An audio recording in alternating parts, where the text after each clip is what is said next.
Hi, this is Raj with Coog Radio, and I'm here with Tesseract, specifically Mos, the bass player. So, how's the tour going? Tour's amazing, man.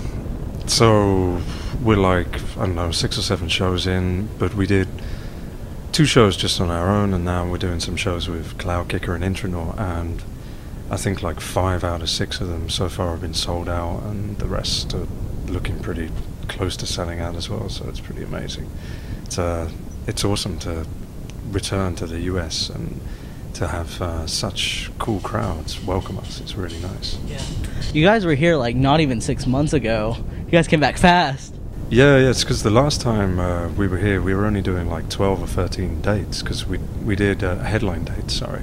We did like a week or 2 supporting another band, and then only half the US doing our shows, so we felt we better come back and do as much as we could with just a headline show, which is real cool. But yeah, we were only like here like I don't know, 4 or 5 months ago, and it's great to see how the shows have got twice as big, and you know, there's that many more people coming. It's fantastic.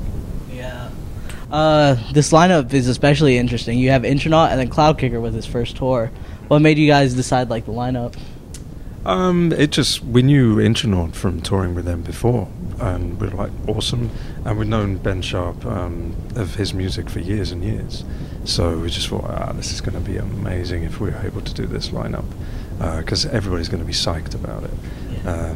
So you got 3 bands that are similar in concept, maybe, if not in sound, so it's fantastic to see that the shows are going really well, and the tour package is it just works, and it'd be nice to do it in different territories and in different countries, but you know, maybe that'll happen in the future, who knows. Yeah. Since you guys have been in America, what are some of the favorite things you've come across in America? Some of our favorite things in America? I don't know, I should probably say the people. You guys are weird people compared to Europeans, but I'm sure you think Europeans are weird, you know. It's strange, we speak the same language, but at the same time we don't speak the same language. So some of my favorite things are the misunderstandings between, you know, North Americans and Europeans speaking English. I can't think of anything off the top of my head, but just that is probably one of my favorite things. Well, since we're on the topic of America versus England, what are the crowds like compared to England? You know, it's strange. People in Europe think we're an American band, because we've done a lot over here, and we, you know, like our sales over here are twice the size of Europe, just because we've toured so much over here compared to Europe. The crowds, you know, you guys are all pretty much the same. There's some crowds that are a little more standoffish, like you go to San Francisco, you've got some crazy people at the front, and then it gradually tails off. It's not like all the way front to back nuts. Whereas you go to Texas, it's all the way front to back nuts. New York is pretty exciting, and Canada, they're absolutely insane. It's real good fun. But then in Europe, like you go to Italy, crazy.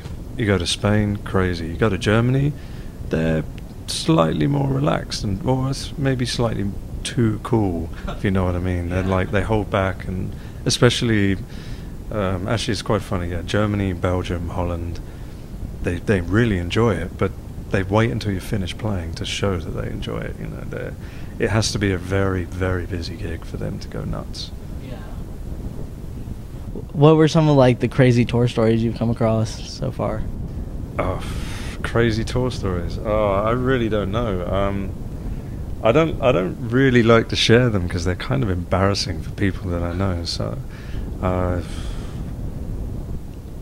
no, I mean, off the top of my head, I can't think of anything. I'm really sorry about that, but yeah, nothing that doesn't involve somebody pissing themselves or somebody falling up into their own piss or something like that, you know. So here at Tesseract, their shows always end up in someone pissing.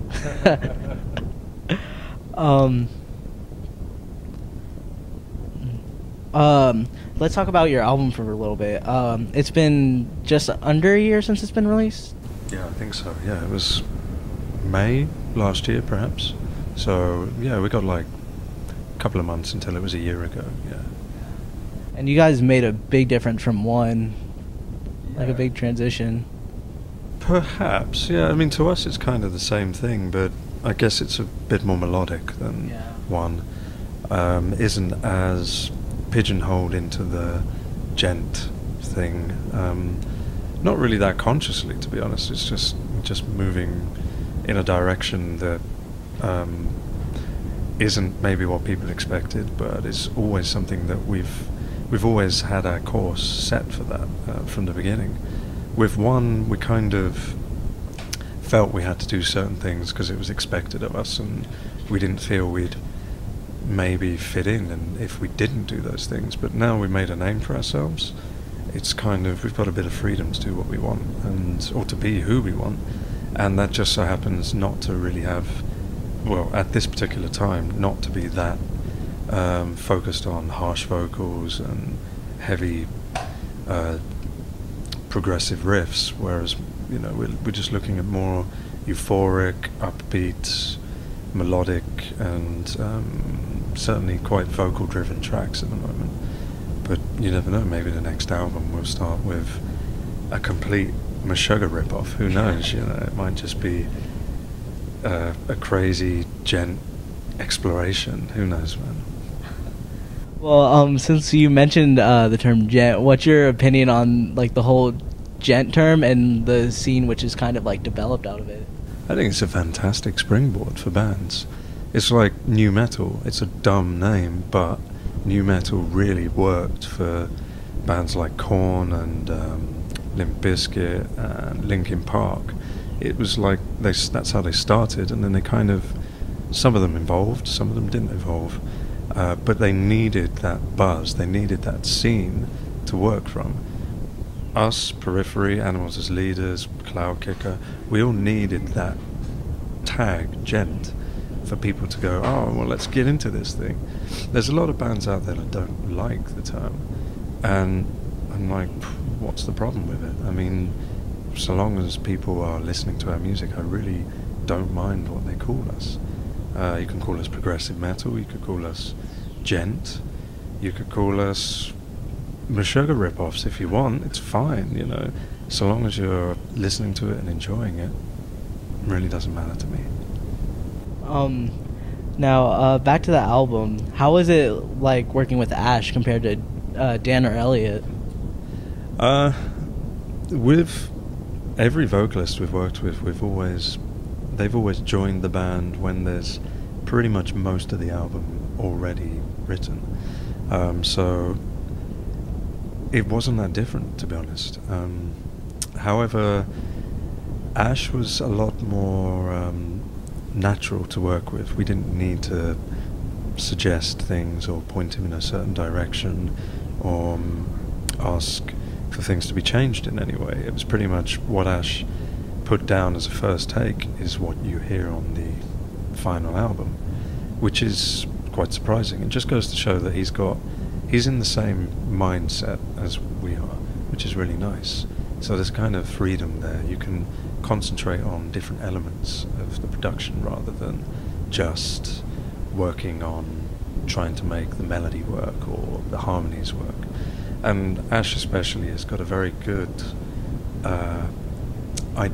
control over how much to add to the track. You know, he's not doing a million tracks. He's the harmonies that he added are actually, they're not just there to work the vocalist's ego, they're actually there to make the track somewhat more interesting. I really was inspired and enjoyed working on his tracks, as in editing them and making them ready for the final record. It was really exciting just to work on those without the music. So I'd strip away the music and I'd just have just his a cappella's not the right word, but just his vocal tracks soloed, and would edit those. And that's, if they work on their own, that's a sign that they're very good and very strong. Since a lot of your old songs had screaming and stuff like that, how was it like incorporating that into the live show? Well, the new stuff doesn't need screaming, you know. And actually, it's weird. We're finding now, because like the set we're gonna do tonight, I normally do the harsh vocals, just because that's what my voice sounds like, you know. It's and we're only doing 2 or 3 tracks where I need to do any vocals, and we're finding that they stick out a bit as a result. Not because, I mean, we're doing stuff from one, it's like half and half pretty much, but they almost sound like a different band, which is a bit peculiar. It doesn't mean that we're gonna stop doing them, because they're essential to our set. They're essential to the people that come to see us. They want to hear these tracks like Concealing Fate Part 1 or Part 3. But even like some of the newer stuff, like Nocturne, has just a touch of harsh vocals in it, but it sticks out a bit. So we're going to continue looking at that and seeing how we can make it fit slightly better. Hopefully it's nothing bad. Hopefully people like what they hear. You know, I've not had any complaints so far, so that's good. Now let's talk about the Singularity video. When we saw that, well, when I saw it, it was just kind of like, what is going on? Can you explain like the concept of the video and what you were trying to portray, like what message you were trying to portray? I can't really explain the concept, no. I've got a real good friend back in the UK, and he was in a, or he still is in a band that I used to work for, and we were always discussing how, because he was getting involved in video production, and I did some voiceover work for a trailer for a film he was doing, and then that laid the path to get him to do a video for us, because his production company is they're focused on high-end stuff, and you know, it's the quality of the video is stunning. There are very few videos out there that get to that level of production. It's just phenomenal what's going on there. Like, we had somebody from the BBC work as the director of photography. We had the prosthetics team from Skyfall and Prometheus work on it, and you have a team like that and you're like, this is looking amazing. Then half the idea for the video fell through right on shoot day. There was supposed to be a guy involved, and he was going to do some crazy performance art. So his requests became way too over the top, so we just told him to go. It's like, no, it's not worth doing. You know, he wanted his girlfriend in the video, and he wanted extra money and shit like that, and it's just like, you're not worth it, you know. So yeah, what you've got is almost half a video there. I mean, it was supposed to be about the idea that you could, there could be some element of interspecies crossover, be it through insemination, as it ended up in the video, or be it through thoughts, but also the idea is a thought. Is reality so strong that you can't create something through pure thought? Because it's basically just about a girl who is just having a crazy dream, and in the end she ends up being real. Like, the girl she was on Australia's Next Top Model or something like that. Yeah, Georgia Stannis. I'm really sorry, I've forgotten her surname entirely. It's all wow. Yeah, that's actually, wow, it's been like a year. And she was very, very cool for doing half of those things, because she spent a day in a tank of water. You know, wow. They had to keep the place really warm to stop her from getting like hypothermia and that. So it's a pretty incredible video from that respect, but I understand that a lot of people didn't get it. Now, that's quite cool. I like the idea that it's got people just talking, going, what? And that's from that respect, it's amazing. It maybe wasn't as successful as it should have been, but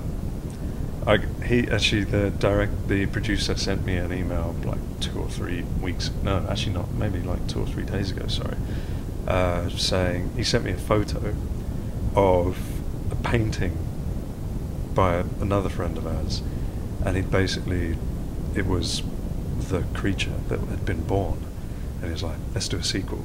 I'm not sure I can get the budget for that, man, because the label were happy with it. They were really happy with it, but they're German. They've got strange ideas. But I don't know if our fans were happy with it. Maybe it's just a case of if it was edited slightly different, or maybe if her underwear was a different colour. No, I'm serious about that. And I looked at the video and I thought, you know what, if she was wearing black underwear, there'd be no problem. I reckon people would be like, yeah, whatever. But the fact that she's wearing very provocative colours suggests something that isn't actually supposed to be there. So it's a little oversight like that probably could have changed the whole tone of the video. And maybe if we'd had shots that weren't focusing just on her butt for half the time. But it's weird because it is quite it's not necessarily sensual or sexual track, but it's got quite strong feelings in it that are slightly ambiguous in nature. It may be feelings of wanting, like the emotion of the music is definitely that. There's a sense of desire pushed through in Ash's vocal performance, and so perhaps it is actually a very good portrayal of what's going on in the music. But certainly it split people down the middle. Half the people thought it was amazing, half the people hated it, and they really hated it. It was quite interesting to see the reaction. I think the public have an opinion of us, which is they want us to be something, a certain thing that's in their head and is cast iron, and if we're anything but that, they get upset, not just annoyed, but angry. It's like one of those things, never ever meet your heroes, for example, because you will always be disappointed. Like people always say to me, like they'll come up to me and go, "Oh, what's the meaning behind the geometry and the shapes of everything?" And I see a little bit of them die in their eyes when I say to them, "I'm sorry, dude, it's just a pretty shape," because they think there's something real deep and mean, and there is, because that's what they got from it. That's what they thought was there. But 9 times out of 10, we're not trying to push any pseudo spiritual psychological thing on people. We're just trying to open up ideas to people, and I'm hoping that's what the video did as well. It certainly opened up a hell of a debate. People were throwing ideas back and forth as to what it meant. So from that respect, it was probably very successful. But it also made a lot of people hate the video, which is not great for when you're trying to sell music, is it? Yeah. And also, one thing about like metal fans I kind of notice is sometimes if you do something they don't like, there's a lot of resentment that builds up. For sure, but an artist should always be free to do what they want to do. Oh yeah. And also be brave enough to accept that they might not always please people. That's certainly the case with that Singularity video, and we learned a lot. And we also learned that it doesn't matter, you just keep on doing your thing. And the band weren't necessarily happy with the video, but it got to a point where it was too late to do anything about it. It spent enough money on it, and the release date was imminent. So you just got to kind of jump with it sometimes and accept it. And I think there's definitely a level of a sense of entitlement amongst people on the internet, we'll say. And it's a very harsh thing to say, but an artist doesn't necessarily have to pander to what people think and expect of them. And many of successful artists just always go out there and do exactly what they want. They should definitely listen to their fans and definitely say, alright, well, these are the people that got us to where we are. They want us to do something, but there needs to be a certain thing, but there needs to be a compromise maybe, because you can't always give people exactly what they want, because immediately it becomes stale and people go, oh, that sounds like the last album, that's boring. and as musicians, you need to change, like we certainly have, and we will continue to evolve, hopefully. Speaking of like new stuff, have you guys started writing a new album or new music? No, we've been on the road since September, pretty much the beginning of September. We've had a few weeks off here and there, but so there's definitely no time to do anything yet. When we get back after this tour, we're going to take like a couple of weeks, a couple of months out. Actually, no, we've only got a month out, and then we're doing some festivals. But there'll be a few weeks during the summer where we can start looking at working on new material, and then we probably won't really start working until November or December next year. But hopefully, this year. Hopefully we'll be able to release in like late 2015. That's a realistic timetable for it. Is there anything in particular you're missing about home? I travel so much. Like I live half in the UK and half in China, so for me it's like whatever. I'm on the road all the time, basically. Even when I'm in the UK, I'm not really at home because my better half is in China, and so I'm thinking I've got kind of used to this. I'd say the only thing I kind of miss is being able to cook. That sounds really dumb, but I just want a kitchen when I'm on the road. You know, if my tour bus could have a kitchen, I'd be a lot happier. I'd also be a lot slimmer. You know, I mean, I'm not fat, but I'm kind of, you know, in America, it's if you don't know where you're going, it can be quite hard sometimes to get the good food that keeps you feeling good as well. Like we were discussing before we started the video, Whataburger. Yeah. What? That should be called WTF. You know, it's not my personal favorite. Yeah. Whataburger is a big thing in Texas, and here, why don't you explain to everyone your experience? Because it really does suck that you had a bad experience. So Elliot, our previous singer, he grew up in Texas, and he was like, "Man, you guys have got to go to Whataburger." Oh, that's a terrible accent. I'm really sorry, but he was just going, "Oh my God, Whataburger is the best." So on the last time we were in, I think we went to Fort Worth. We were like, okay, let's go, and because our crew was American, they're like, yeah, let's go, it's going to be fun. Except one guy who's from St. Louis, he was like, no, it's not going to be fun. It's going to be terrible. But we went there, and I didn't like the look of the beef patties, so I was like, right, I'm going to have a chicken burger, and it was raw chicken. I'm like, I will eat raw beef quite happily because it's good for, you know, it's fine for you. In some parts of the world, I will even go for raw pork. You know, it can be safe, but nowhere in the world will I eat raw chicken. And yeah, what a burger! It's just horrible, man. So that's kind of put me off, and I don't want to step back in that place. Since you were talking about cooking earlier, what are some of the things you like to cook? I really love like Asian-inspired food and Japanese food, especially. So anything that I can just throw in a wok that's got ginger, garlic, and chili, I'll be happy. Like in Austin, Texas, wow, there's a place called I can't remember, but it's really nice, like Japanese cafe, and I had the best tuna yesterday, man. It was so good. It's like rare seared tuna, perfect, man. So good. I think it's called Coriente or something like that. It's just around the corner from the Dirty Dog Bar and Coyote Ugly and places like that. It's a really cool place. Now back on the topic of videos, you guys released Concealing Fate, which was recorded at Sphere Studios. Then you guys recently released Of Proxy at Sphere Studios. Yeah, of Matter, yeah. Yeah, we had plans to do all 4 parts in different studios. We're going to see how that goes. We've got to do some negotiations to make that happen. But Sphere Studios has now moved to LA, so we were one of the last bands to record there, which is amazing because it's like a friend of ours, and it's just fantastic to be able to do that.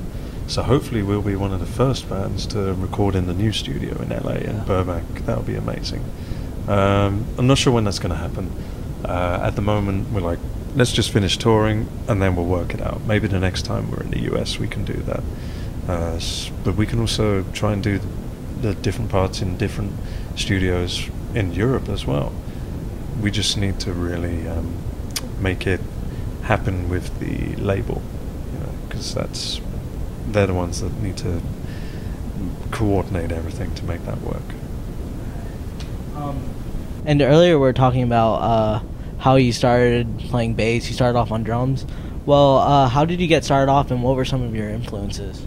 On bass? Or just in music? Just in general. Just every piece of music that I used to listen to, anything, I'm still the same. I don't necessarily just listen to metal. In fact, the whole band, we pretty much just want to listen to chilled out music when we're not on stage. We don't really consider what we do that metal. It's heavy, but it's not like thrashy in any way, and it doesn't, we're certainly not Slayer or Meshuggah, or even Meshuggah's not heavy it's heavy but not metal. It's very heavy, yeah. But for example, like Gojira, they're very heavy and very metal, whereas Meshuggah are very heavy, but it's groovy. It's got something else to it. It's almost like funky metal. It's really weird.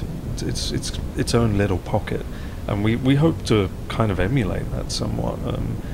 Be heavy without being traditionally metal, because it's got something else to it. It's got a passion and an energy, and that kind of stems from all the music that we've always listened to. Like, the whole band is into Pink Floyd. You'll hear that tonight when you, like, the track that we have playing after the set is a Pink Floyd classic, and it just helps set the mood perfectly. But also things like The Doors and other quite traditional rock and art rock and progressive rock, Led Zeppelin, and then moving up to things like Deftones, Tool, Jeff Buckley even, and now I'm trying to think what we listen to in modern music now. It's not much really. I mean, Gojira is really good. We saw them live recently. Wow, that's pretty amazing. Bands like Textures as well, they're fantastic. Basically bands that deserve a lot more attention.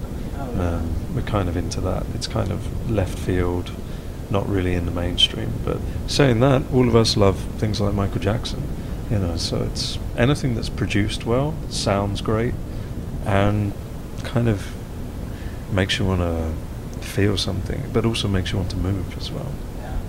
What was, I know you said that there's some chilled music you listen to. What are some of the more, like, chill music you listen to? Well, yeah, things, I will still always reach for a Pink Floyd album when I want to really relax.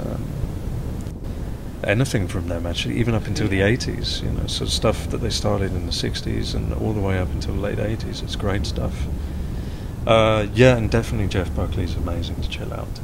It's a shame he's not around. He could have been next level sort of superstar, I reckon. Jay listens to quite a bit of like chilled out electronica. I haven't really got into that yet. I used to do stuff like that when I was a kid, but I stopped in the 90s when like trip hop kind of faded. I was kind of into things like all the 90s drum and bass groove that came from London was pretty cool, but not really listened to anything much in that vein since then. I'm sure it's out there, I'm sure there's plenty of great music out there, but you kind of get stuck in your own world. You almost need people to actively throw music at you to be able to find it, because you just like focus so much on the music you're doing or the music that's surrounding you whilst you're on tour, that sometimes when you get home you just want to read a book.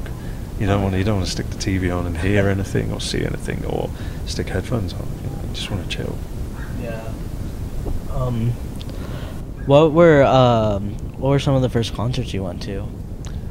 One of the first gigs that I went to as a kid was actually Tool. I was real young. I actually got knocked out, which is crazy. Like after the third song, have no memory. Woke up at the back during like the last track, blood pouring out of my nose and all over my shirt, going, wow, this is a gig. What the hell? Yeah, so that's like one of my earliest rock memories. pretty metal, I suppose. What are back to your live show? What are some of your favorite songs to play live, and what are some of the ones which are just becoming like kind of redundant to you? We pretty much cut the songs that we don't enjoy playing live out of the set entirely. We appreciate that might annoy some fans, but at the same time, if we can't put everything into it, they're probably not gonna enjoy it. So for example, we don't really do songs like Sunrise and Nascent anymore, because they're extremely old tracks. They were like the first tracks that were put together as a band. So now they're 7 or 8 years old.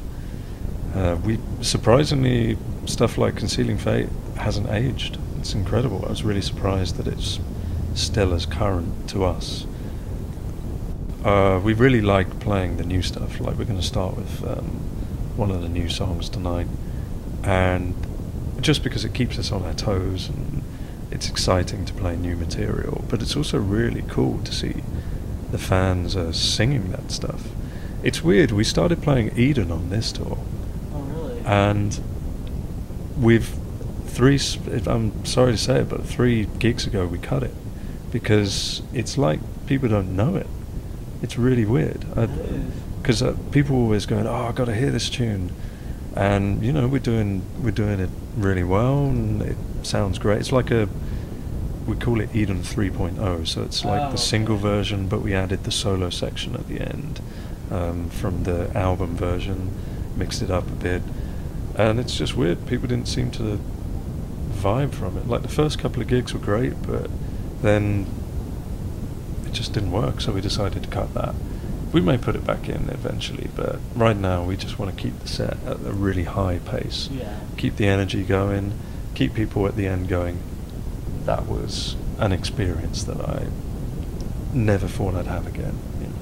So, yeah, if the songs aren't cutting it from a personal point of view, we will often just get rid of it.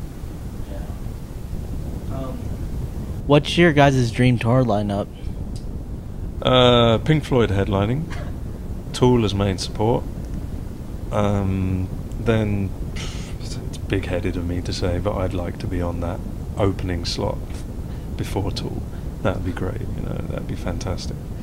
Failing that, maybe it might be nice to go out with like bands like Mastodon. Deftones would be fantastic. Oh, yeah. Or even just to go out with some of our friends like Periphery, Animals as Leaders, Intronaut, because those are fun. Like, I'd like to do a tour again with BT Bam, because that was good fun.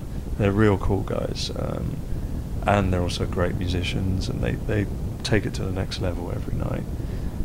And they're going in a real cool direction with their new material. It's like proggy as hell, but they've still got this hard death metal, almost brutal sound to their old material, and they fuse it together really well. Yeah. Well, whenever you guys do like the European like big festivals, you guys get a chance to see some of these bands. What is that experience like? Well, it's really cool. Like, we went to Australia recently and got to tour. It's like a touring festival with like 70 bands. You do 5 or 6 cities over like 2 weeks. Is it Soundwave? Yeah, Soundwave, and you just get to hang with the bands, and it's nuts. There's 400 or 500 musicians all backstage, and it's just crazy. It's so much fun. So we got to see bands like Alice in Chains from Side of Stage, which was awesome. Bands like Ajira, which was awesome. And that just and my highlight was Living Colour. It's so good. Full stop. One of the best bands of the whole festival. Just from a musician point of view, they took it to the next level. Everyone else was doing their thing really well, but these guys should have been giving lessons to all of us on how to actually do it. Wow. I mean, their bass player, phenomenal, but their singer as well. Oh, just stupendously good. And not even showing off, just going, this is what I do, and this is how next level I am. It's just incredible, man. That's awesome. Well, I think that wraps it up. Thank you. Thank you for taking the time. That's really cool. And be sure to tune into coogradio.com. This is Raj signing off.